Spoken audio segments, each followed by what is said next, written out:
Welcome back. This is Sunday Breakfast right here on ChannelOne TV. My name is Jude Duncan. We started off the show with the gospel ministration.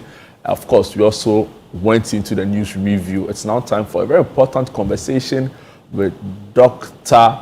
Annie, who will be helping us with some insights on, some important conversations coming up. But, you have just very briefly, right? Yes, so this is on citynewsroom.com and it's stating, how Ghana's accident and emergency protocols work. So it says that in the critical moments following a road crash, a sudden heart attack or acute trauma, the difference between life and death often comes down to the efficiency of a hospital's response. To ensure every second counts, Ghana's health ministry has laid out comprehensive accident and emergency protocols. Now, these guidelines dictate how facilities across the nation must organize staff and equip themselves to manage medical crisis with precision. And so it states it. The whole structure process, and right? Standard requirements, essential equipment and medicines, human resource standards and training, and all of that. And it's on citynewsroom.com. So if you go on citynewsroom.com, you can Amazing. read that. Yeah. So Dr. Annie Gaze has already joined us in studio. The article is on City Newsroom, right? It's on citynewsroom.com. Amazing. So, Doc, we'll be discussing child mental health. That's right. Right, but this week, of course, we'll delve into it pretty shortly. The country has been thrown into a state of shock. For some people, anger, at the healthcare system, by extension, the professionals in it. I don't know, child health, mental health, but if I saw my uncle, for example, or my relative, being splashed all over the news as dying passing away because in the manner in which he passed away. Your uncle? Oh, I'm so sorry. No, I'm not saying my oh, yeah, sorry. Yeah, but I'm saying Ghana uncle. From from the perspective of the conversation we have. If you should see your uncle, pass in the manner that he did, or your relative, how would you want us to process this and deal with the associated grief that comes with it? Anyway, good morning to you, and good morning to you, and good morning to your viewers.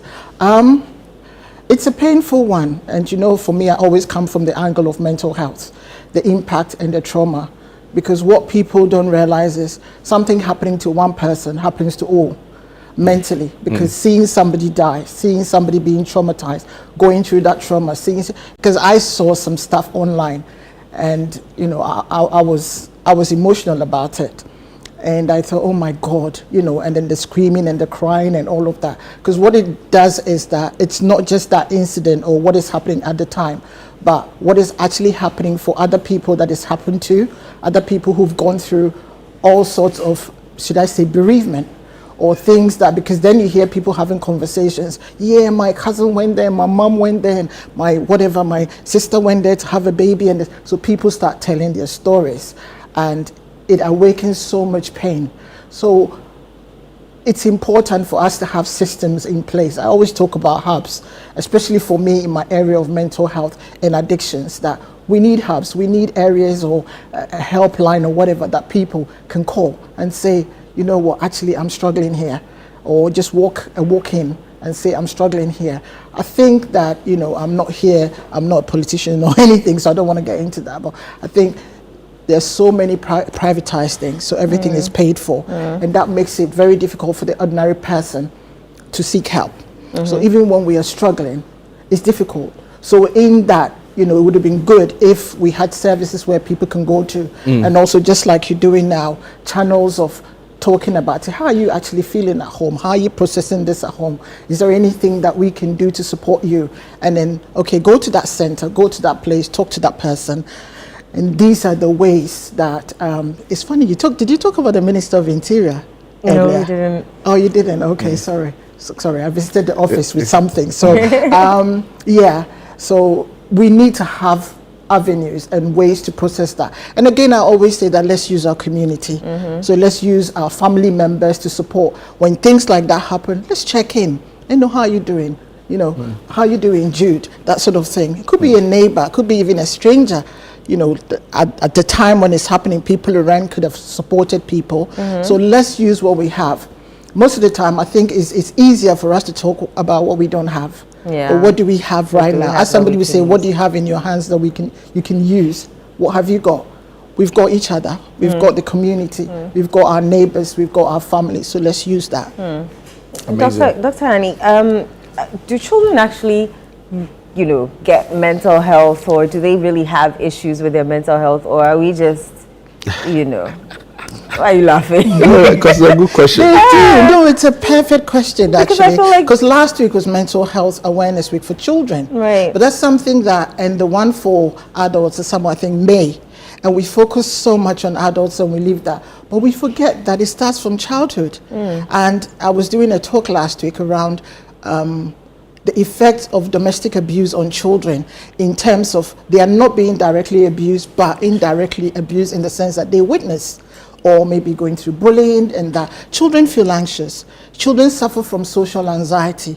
Children suffer depression, but how they process it, how they deal with it might be slightly different from how adults would. So you see a child who maybe doing well in class, and then suddenly their grades are going down, and nobody, because in our community most of the time it's changing now, but we talk at children instead of talk to them or talk with them. So it's like, just telling them, do this, don't do that, do this, but we don't explain, we don't go into detail, we don't sit down to listen or have a proper conversation with our children. So you go to a party, or you go to a time, I stopped going to certain parties, let me put it that way, because it's supposed to be for the child. Maybe the child is 5 years old, 10, but it 12. turns into an But you adult get event. people at the age of 50, 60 dancing away. And it's just like, who are we here for? What is actually happening? And maybe the children are running around the streets and all of that. And it's very common in our community where we take over and we think that children are voiceless. Yes, but that they are the silent sufferers, because they won't come to you and say, Auntie, actually I'm struggling, unless you have that relationship with them, or you open up. Or mommy, I'm going through this or that. But when you gradually build that relationship or that rapport, you don't have to say, they would actually come to you and say, because my clients and people I go to and the talks that I give, I say, make time in a day, even if it's half an hour, check in and check out. So when you check in, it's like, oh, you know what, actually today I really had a not so good day at work. Oh my God, this happened. Sometimes it's even good to come up with a white lie to say, oh, this person did something to me. You don't have to mention names. Then the child says, actually, mommy or daddy, do you know what? I also had a very horrible day. Because what you've done is created a platform for the child to talk. And I think that I remember a school that started introducing that as well, where in the morning, a teacher started introducing it, not the school. They checked in. So do you know what, how are you all? How did you get to school today? Some say, oh, we got a bus, my parents brought me, I walked to school and all of that. Are you all okay? Then maybe a child will say, actually, do you know what? That person sitting there is actually not talking to me. And that was one of the healthiest class that got an award. The teacher got an award for actually doing that.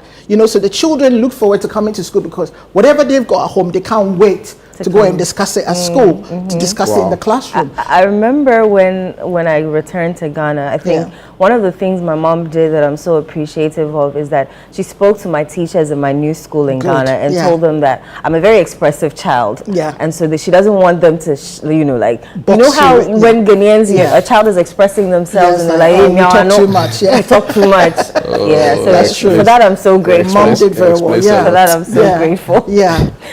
We're paying some. And then even sometimes, you go to some families, it's getting better, as I said. You can't look an adult in the face, because that means you're disrespectful. And it's funny I'm saying this, because in the UK as well, I had to educate prisons about the fact that if black people come here, if Africans come here and they don't look at you, not because they don't respect, because prisoners were being punished.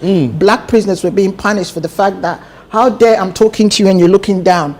So I had to educate them that it's a cultural thing. We don't do it out of respect, that you're my superior, you're the prison officer, or you're whoever, you're the governor. I can't look at you because you're my superior. And then they appreciated that oh my God, then we have to introduce things like that, where we get educated about culture and traditions and how we deal with people. So some of these things don't give the children. So children like that will also travel abroad, sit in a classroom, and they would be talking to the teacher will ask a question, they will look down and it's like, why are you not looking at me? You're disrespecting me. You're being this, you're being that. But the child is also saying, you're my teacher, I have to respect you. So these are some of the things that the cultural barriers, issues that we need to actually, as parents, as teachers, Today, we're here challenging the whole nation. Let's do more for our children, because I don't think we do much. We don't do much because we just see them as they're growing, and let's just leave them. Let's just, we provide food for them, shelter, all that. That's it. But that's not enough. We need to talk to them more, because children suffer. And like I said, they won't tell you. You see children bedwetting, and that's the way of expressing their mental health, that they're so stressed. Wow. Will you say it's a common, phenomenon with children depending on the social economic standing of the family, right? Whereas those middle class, upper class, don't tend to have the challenges more. Who told you that? So is the question. As compared to those lower the socio-economic ladder. I think we all have it, but it depends on, like you said, how it's handled or who is doing what.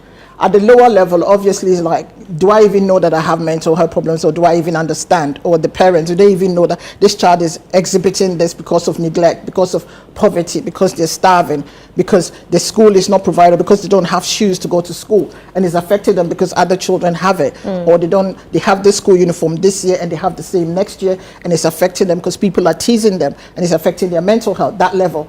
Then we have the upper level or the middle, whatever, where parents are busy working or busy building their empire, that they don't have time for the children. So the children need to go to, that's why you see a young girl, maybe 14, 13, has got a boyfriend, driving cars, going out of home. Where are the parents? So that's why I said that, really, no. We all have it. It doesn't matter what level.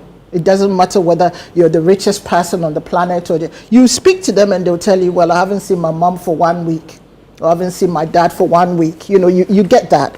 And you get things like that because parents are too busy building their empire, or they're socialites. So they're busy organizing the cocktails and the parties and let's go here, let's go there. So little time. Sometimes they have to actually, some children have to book appointment to see their parents. You'd be surprised. Oh, Mom, are you free Monday by... let me just check my diary. Okay, 6 o'clock we can talk. But please, let's make it short, because by 6:30, I have a Zoom meeting. Exactly. You'd be surprised, Wow. Let me just confess to the whole world as I'm on TV. I won't say I was like that, but I was a little bit like that until COVID. Then I realized that, oh my gosh. Everything can actually wait, right? Yeah. Because COVID taught us that, exactly. What you think was very important, not quite. Isn't. No. Yeah. Because I realized that I've never ever spent a whole month with my child since after maternity leave. Wow. Never ever. Till A COVID. whole month. A whole month, never. But that one too, maybe it's extreme. Right? No, but you know what I'm trying to say, a proper, even when she's on holidays, 2 weeks here, we'll go abroad, or we'll do this, or we'll do that. But I'd never really sat until she started doing her work from home and all of that. And I thought, gosh, this is good, because I was working from home. And then I decided that maybe I have to start working part-time, because I really don't do it. So this is where the mental health issues we're talking about. How much time do we have, especially career parents as well? I'm talking to them all. How much time do we really make for our children? Take 1 hour out, 6 p.m., 7 p.m., 5 p.m. This is parents and whatever, children's time. Yeah. Put that phone away, put that laptop, whatever it is that you've got away, and say, this is family time. Let's talk. Let's have a laugh. Let's put away the tensions and let's talk. Let's create that. And that is good for our children. Talking about laptops and phones, you see that, kids are holding laptops, and sometimes they get so engrossed in it. Can that affect them in any way and lead them to have mental health Exactly, issues? because that's what is educating them. Because they go there, if they need something, where is mommy? She's look at my mommy, she's on TV now. I don't know, she doesn't have time for me. If I go on right now, maybe somebody would answer that question, the burning question, as to whether it's the right answer for them, age appropriate, that's another thing. Hence, we're having the grooming and the kidnapping and all that going on, because children are growing faster than they should mentally. So definitely their mental health will be affected. And also, I think we've discussed comparisons here as well. They're comparing.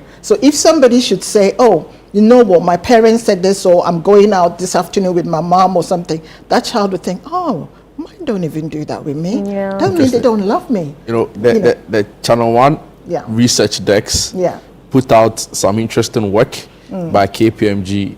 We remodeled the work on how generations spend their money. Yeah. Right. So Generation Z, 97 to 2012, what we call the Gen Zs, for short.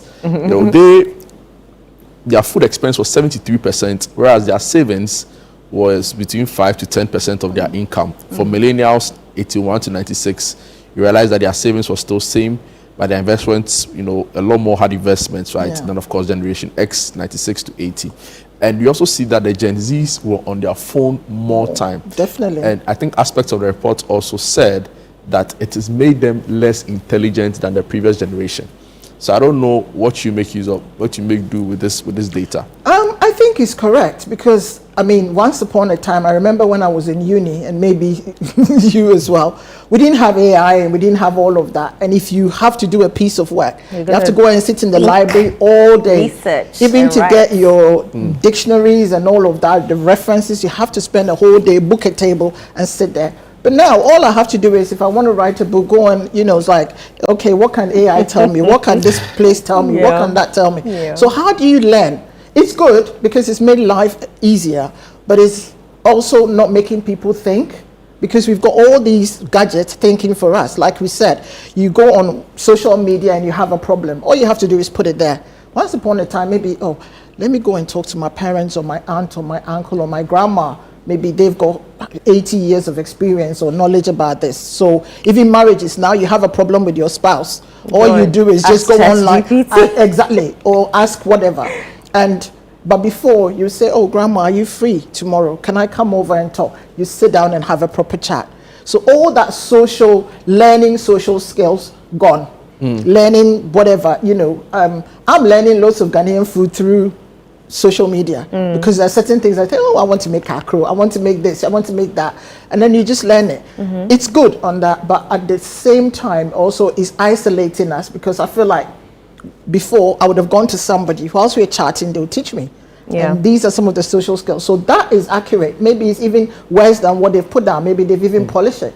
Our society is just changing and changing and changing, and if we don't grab hold, I don't know whether you've seen that there was a video that went viral some time ago about seeing parents sit there and then two kids, and they booked to go to a restaurant, and then as soon as they ordered, they were all on their phone. And I took that on board. So anytime I went out, I started looking around. I thought, look at the psychology of this.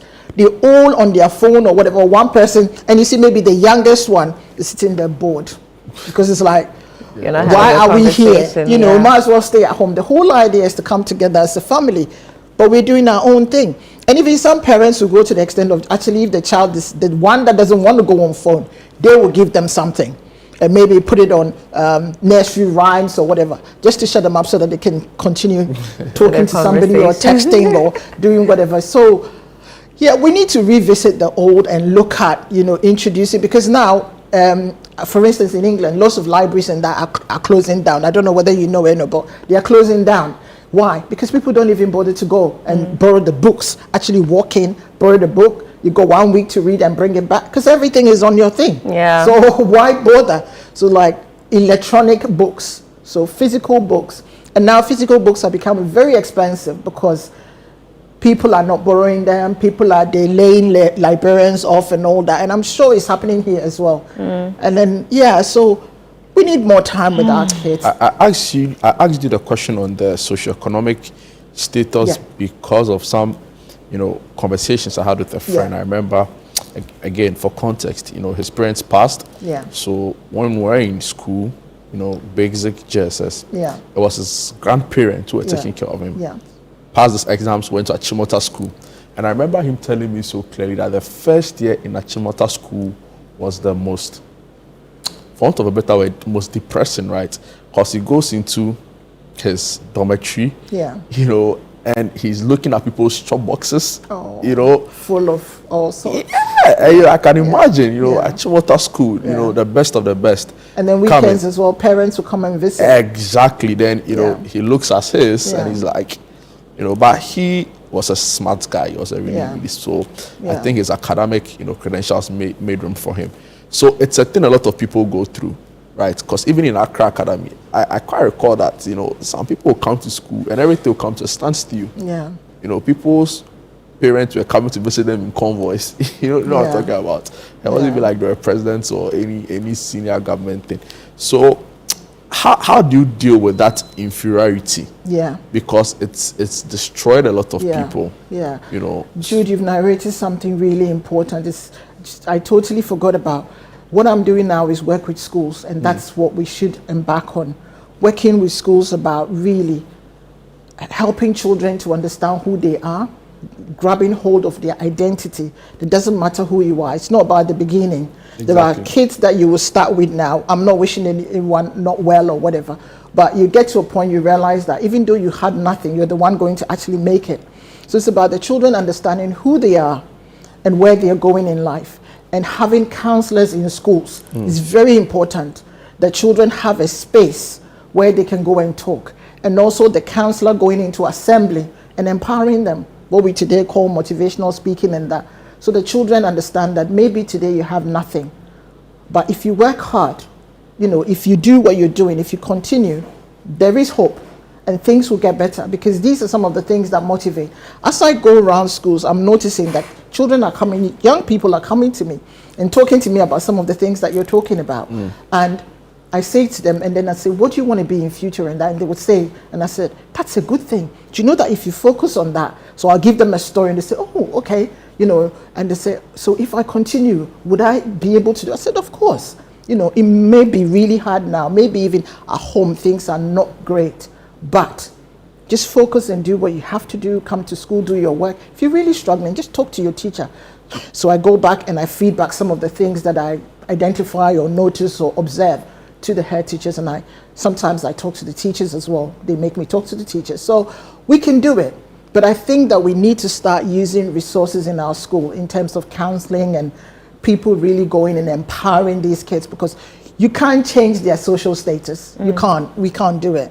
What we can do is empower them and give them the tools that they need to be able to work hard, work smart, and be able to provide for themselves in future, or rebuild or build their lives in future, and also ensure that at least whilst they're there, they are okay. You know, we talk about inferiority, and sorry, let's come. We talk about inferiority starting, or you know, at the high school level where the child is probably, or the person is probably in the teens, right? Yeah. But you get a sense also that even amongst children, it can be a thing where maybe you go to school, class 3, class 4, you see a colleague or you know a fellow student in some really nice sneakers, and you know, and at the end of the day, it's because maybe the parents can't truly provide. Can't afford, so inferiority complex is a thing, irrespective of course of age or where you are. Anyway, but I think that, you know, what you've said is very right, but it's about us. Again, it goes back to empowering the children. That yes, maybe your shoe is not pretty, but you know that last week you actually got 100% in your work. So looking at other things that they can compensate for, that maybe you don't have the best shirt, but you know, I know that in some parts of the world, there are some schools, especially private institutions, who have said no designer wear. Anything you come in and it's got a label, we'll send it, we'll call your parent in, and then we'll tell them to take it back. And I know that some schools are like that here as well. They don't have a label or cut it off. They'll tell you to cut the label off. Don't bring any bag with any Gucci or Armani or anything. No, you don't.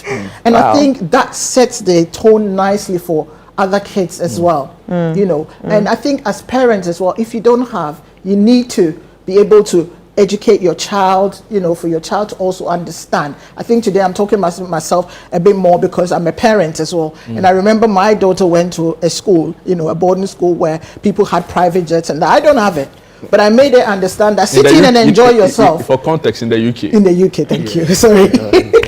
Sorry, you know. And I said to her, Mommy hasn't got it, but if they provide it for a birthday party, go sit in, have fun. You know, but it makes them even ambitious that I want to get there too.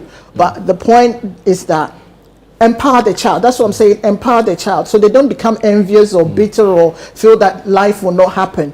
If it's there, enjoy it. If your friends' parents are bringing nice food and they invite you to eat some. So that in future you know, because it makes the children, because if you don't have anything, in life we need a level of competition. A level of competition. It's when he's becoming envious and you're comparing, and that's when it's a bit, but at least you need to aspire to something. So Right. I want to be like Jude, I want to be like Eno. There's nothing wrong with that. Doc, Jude mentioned depression, and then in my mind I was thinking, how do you even identify when a child is depressed or anxious? I mean, beyond them going quiet or their grades going down, how else can you identify those things in them? Stress, anxiety, depression. Yeah. I mean, especially if you're a parent, or let's say you're a teacher, because teachers spend lots of time with children. Changes. So it might not be that they're quiet, but you can see changes, their attention, or they have a best friend. Most children have friends at school, or they don't even have any friend at all. Doesn't mean that if a child doesn't have a friend, there's something wrong with them. But you have to study the pattern. This child doesn't play with anybody. When people come near him or whatever, they jump, or they won't share their pens or their crayons, or they won't. And at home as well, their appetite. Are they eating well? Are they not? What about their sleep? Are they coming to you saying they're having lots of nightmares, night tremor, and so different things. Just put them together. At least if you have 3, 4, something is not right here. You have to start talking to them, even if they are being cagey and all that. And we're not talking about the other forms of maybe there's some abuse going on. Could be at school or could be at home. Could be bullying at school, actually. Like Jude said, maybe because they don't have those things, people are bullying them and say, oh, look at your shoes, and laughing at their shoes, their clothes, their hair, and that.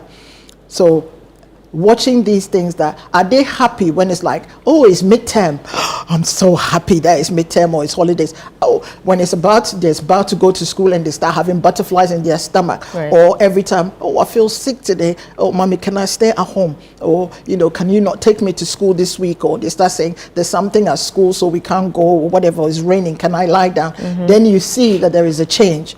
So watch out for changes or uncomfortable situations, and this will let you know that something is not right. And if you're not sure, just take them to a doctor or somebody, a specialist, and they'll talk to them. Yeah. What if they don't talk? What do you do then? You create a play environment.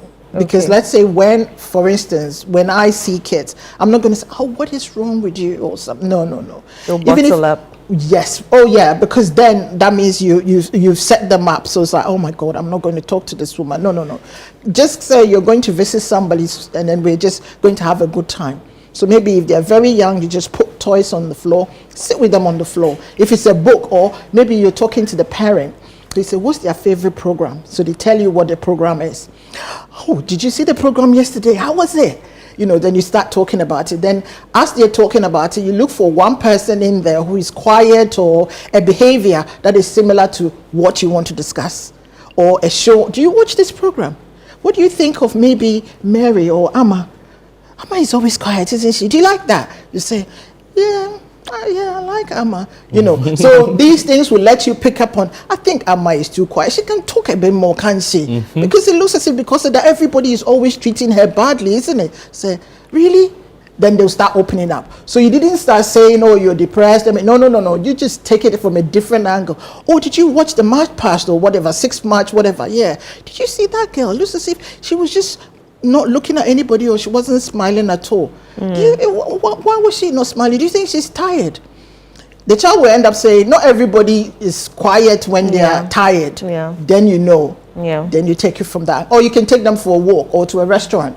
And as you sit in, you start asking questions. Yeah. All right, Doc, we didn't even talk about the book that you have. Yes. Let's do that briefly.